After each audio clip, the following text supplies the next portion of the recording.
ವಾರದ ಈ 2 ದಿನ ಪೊರಕೆ ಖರೀದಿಸಿದರೆ ಲಕ್ಷ್ಮೀದೇವಿ ಕೋಪಗೊಂಡು ಮನೆಯಿಂದ ಹೊರನಡೆಯುವಳು.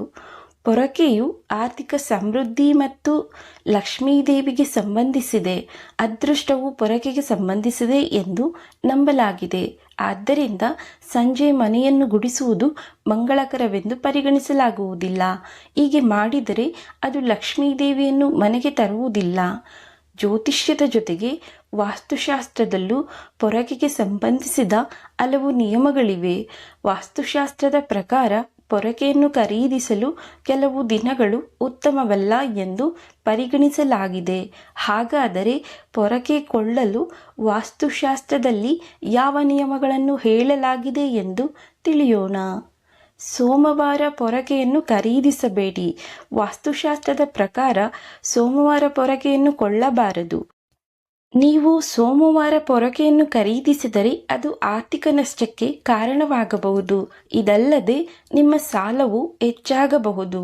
ಆದ್ದರಿಂದ ನೀವು ಲಕ್ಷ್ಮೀದೇವಿಯನ್ನು ಸಂತೋಷವಾಗಿರಿಸಲು ಬಯಸಿದರೆ ಸೋಮವಾರ ಪೊರಕೆಗಳನ್ನು ಖರೀದಿಸುವುದನ್ನು ತಪ್ಪಿಸಿ. ಶನಿವಾರ ಪೊರಕೆಯನ್ನು ಖರೀದಿಸಬೇಡಿ. ಶನಿವಾರದಂದು ಎಣ್ಣೆ ಮತ್ತು ಕಬ್ಬಿಣದ ವಸ್ತುಗಳನ್ನು ಖರೀದಿಸುವುದನ್ನು ನಿಷೇಧಿಸಲಾಗಿದೆ. ವಾಸ್ತುಶಾಸ್ತ್ರದ ಪ್ರಕಾರ ಶನಿವಾರದಂದು ಪೊರಕೆ ಖರೀದಿಸುವುದರಿಂದ ಲಕ್ಷ್ಮೀದೇವಿಯ ಆಶೀರ್ವಾದವು ನಿಮ್ಮ ಮೇಲೆ ಇರುವುದಿಲ್ಲ. ಹೀಗಾಗಿ ಶನಿವಾರದಂದು ಪೊರಕೆಯನ್ನು ಖರೀದಿಸುವುದು ಮಂಗಳಕರವೆಂದು ಪರಿಗಣಿಸಲಾಗುವುದಿಲ್ಲ. ಆದ್ದರಿಂದ ನಿಮ್ಮ ಜೀವನದಲ್ಲಿ ಲಕ್ಷ್ಮೀದೇವಿಯ ಆಶೀರ್ವಾದವನ್ನು ನೀವು ಬಯಸಿದರೆ ಶನಿವಾರದಂದು ಪೊರಕೆಯನ್ನು ಖರೀದಿಸಬೇಡಿ. ಹೀಗೆ ಮಾಡದೇ ಇದ್ದಲ್ಲಿ ನೀವು ಶನಿಯ ಕೋಪದಿಂದ ಕೂಡ ಬಳಲಬಹುದು. ಪೊರಕೆ ಖರೀದಿಸಲು ಉತ್ತಮ ಸಮಯ ಯಾವಾಗ? ನೀವು ಮನೆಗೆ ಪೊರಕೆ ಖರೀದಿಸಲು ಬಯಸಿದರೆ ನೀವು ಅದನ್ನು ಶುಕ್ರವಾರ ಅಥವಾ ಮಂಗಳವಾರ ಮಾತ್ರ ಖರೀದಿಸಬೇಕು.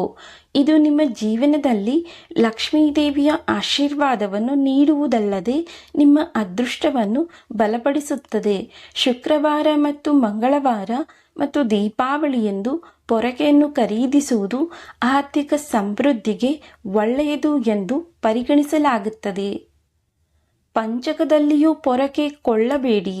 ಧಾರ್ಮಿಕ ನಂಬಿಕೆಗಳ ಪ್ರಕಾರ ಪಂಚಕ ಸಮಯದಲ್ಲಿಯೂ ಸಹ ಪೊರಕೆಯನ್ನು ಖರೀದಿಸಬೇಡಿ. ಏಕೆಂದರೆ ಪಂಚಕದ ಅವಧಿಯನ್ನು ಅಶುಭವೆಂದು ಪರಿಗಣಿಸಲಾಗುತ್ತದೆ. ಪೊರಕೆಯನ್ನು ಖರೀದಿಸುವುದರ ಹೊರತಾಗಿ ಅನೇಕ ಇತರ ಧಾರ್ಮಿಕ ಆಚರಣೆಗಳನ್ನೂ ಸಹ ನಿಷೇಧಿಸಲಾಗಿದೆ. ಈ ಕಾರಣಕ್ಕಾಗಿ ನೀವು ಪಂಚಕ ಕಳೆದ ನಂತರವೇ ಪೊರಕೆಯನ್ನು ಖರೀದಿಸಬೇಕು. ವಾಸ್ತುಶಾಸ್ತ್ರದ ಪ್ರಕಾರ ಪೊರಕೆಯನ್ನು ಎಲ್ಲಿ ಇಡಬೇಕು? ವಾಸ್ತುಶಾಸ್ತ್ರದ ಪ್ರಕಾರ ನೀವು ಜೀವನದಲ್ಲಿ ಆರ್ಥಿಕ ಸಮೃದ್ಧಿಯನ್ನು ಬಯಸಿದರೆ ನೀವು ನಿಮ್ಮ ಮನೆಯ ವಾಯುವ್ಯ ಅಥವಾ ಪಶ್ಚಿಮ ದಿಕ್ಕಿನಲ್ಲಿ ಪೊರಕೆಯನ್ನು ಇಡಬೇಕು. ಇದು ನಿಮ್ಮ ಜೀವನದಲ್ಲಿ ಧನಾತ್ಮಕ ಶಕ್ತಿಯನ್ನು ಕಾಪಾಡುತ್ತದೆ. ಇದನ್ನು ಹೊರತುಪಡಿಸಿ ಮನೆಯ ಈಶಾನ್ಯ ಅಥವಾ ಆಗ್ನೇಯ ದಿಕ್ಕಿನಲ್ಲಿ ಪೊರಕೆಯನ್ನು ಇಡಬೇಡಿ. ಸ್ನೇಹಿತರೆ, ನಿಮಗೆ ಈ ಮಾಹಿತಿ ಇಷ್ಟ ಆಗಿದ್ರೆ ದಯವಿಟ್ಟು ನಮ್ಮ ಚಾನಲನ್ನು ಸಬ್ಸ್ಕ್ರೈಬ್ ಮಾಡಿ, ಲೈಕ್ ಮಾಡಿ, ಶೇರ್ ಮಾಡಿ. ಮತ್ತೊಂದು ವಿಷಯದೊಂದಿಗೆ ಭೇಟಿಯಾಗೋಣ. ವಿಡಿಯೋವನ್ನು ನೋಡಿದ್ದಕ್ಕಾಗಿ ಧನ್ಯವಾದಗಳು. ನಮಸ್ಕಾರ.